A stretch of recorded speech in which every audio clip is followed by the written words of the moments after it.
Look, there's no denying the massive Secret Service failure and ineptitude during the attempt on Donald Trump's life.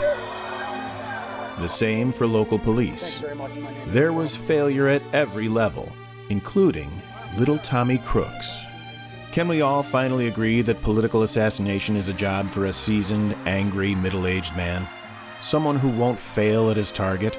Not some confused, fragile Gen Z loser who undoubtedly has trauma and identity issues, clearly unfit to take out the big cheese. Tommy needed and our youth need mentoring from those who can teach, to start out small, sniping some old man on a park bench or a meter maid, to shed the sense of entitlement that you deserve a shot at derailing our democratic process without having put in the work. It seems lone gunmaning is yet another skill we have lost. With a lifetime of brain-rotting overexposure to social media, Gen Z has been saddled with widespread stress, anxiety, and mental health issues, leaving an entire generation unable to rise to challenges or engage in any outdoor activity. But some kids in the group eschew social media, choosing rather to go outside and touch grass. When they set their mind to something, their initiative becomes unstoppable, like a Jason Bourne or a John Wick.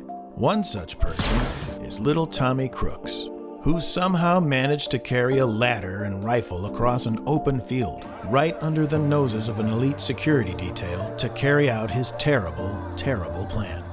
Okay, so he probably had a little help, but it's a safe bet that he got physically closer to his target than the real shooter, who, by the way, also missed.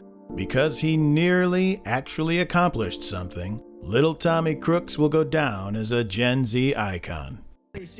With the recent tragic events in Pennsylvania, maybe it's time every American took a minute to reflect on just how close we came to losing a leading presidential candidate, and seeing his grieving widow, the beautiful Melania, in a sexy but classy black ensemble at his funeral.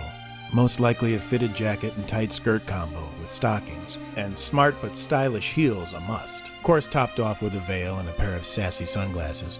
Probably some kind of silly hat, too. But the widow Trump is a woman, after all, and should mourn in whichever way she sees fit. I call it freedom. Those who knew the 2022 high school graduate describing him as lonely and quiet. With every assassination, Patsy, the most important thing to establish is that he was a tortured loner. I want to say he was a loner more because... But sometimes the puppet masters stretch the story's credibility. He was just bullied. Like, he was bullied so much. He was bullied almost every day. You mean to tell me that Crooks was the target of bullying when this Teletubby was standing around? So the bad Santa kid puts on another $1.50, and Tommy is the one they bully? Okay, Deep State, keep trying. Take a look at what happened. 130 yards. Every internet gun guy I've seen says hitting the target at this range would be easy for any modest marksman. A chip shot. But the kid missed. Yeah, that's what happens when you send a straight, cisgendered, neurodivergent demi-boy to do a man's job. Whacking a president or a convicted felon, that's not a job for a fragile Gen Z knucklehead who has trauma and can't look someone in the eye. In fact, some speculate that while up on that roof, staring at his prey through the crosshairs, math whiz assassin Tommy Crooks may have felt unsafe. Look, the left isn't going to like this, but DEI has no place in the lone nut game. It's about competence.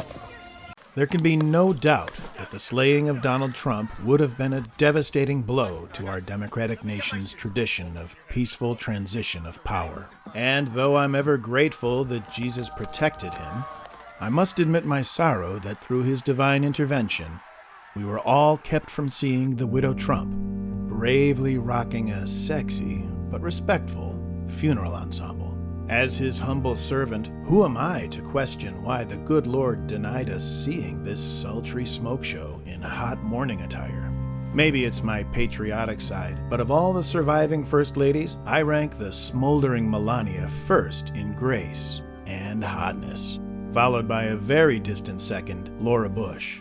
Way back in the pack, Jill Biden and crooked Hillary are tied for third. And Michelle? Honestly, kind of hard to make out in all black. But I guess we'll find out at Joe's fast-approaching memorial services. Not every Gen Z kid is one of these frail, stressed out, neurodivergent, non-binary losers. Some, when they put their mind to it, become as unstoppable as Jason Bourne or John Wick. One such person is little Tommy Crooks, who somehow managed to carry a ladder and rifle across an open field, completely unnoticed by an elite security detail, to carry out his terrible, terrible plan. Okay, so he probably had a little help, but it's a safe bet that he got physically closer to his target than the real shooter, who, by the way, also missed. Because he nearly actually accomplished something, little Tommy Crooks will go down as a Gen Z icon.